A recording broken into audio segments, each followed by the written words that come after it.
ቤቱ ያላንቺ ሆኖብኛል ባዶ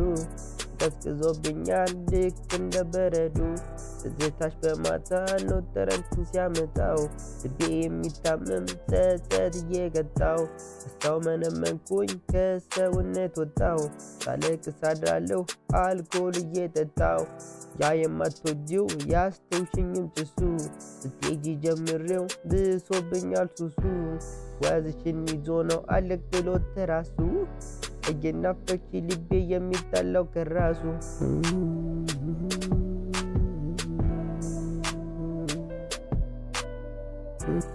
ስቃይ ቢበዛ ይቅርታ ቃላት ቢደረደርም እኔ አያዝንም ልብሽ መቼም ይቅር አይልም ያቆሰልኩት ቁስል በቀላሉ አይሽርም እንኳን በይቅርታ በንስሐ አይምርም ስቃይ ቢቀንስም ሲነጋ ትንሽ ፀሐይ ስትጠልቅ ደሞ ሲመሽ ናፍቆትና ጸጸት እየተገፋፉ ይመጣሉ ከዓይኔ የሚጠፋል እንቅልፉ ይቅርታም እንዳልል ጥፋቴ ልክ የለው አዝና ብትመጣልኝ እያልኩ አዝባለሁ ብታዝኝልኝ ምነው ብትመጪልኝ ውዴ ብትመጪልኝ ምነው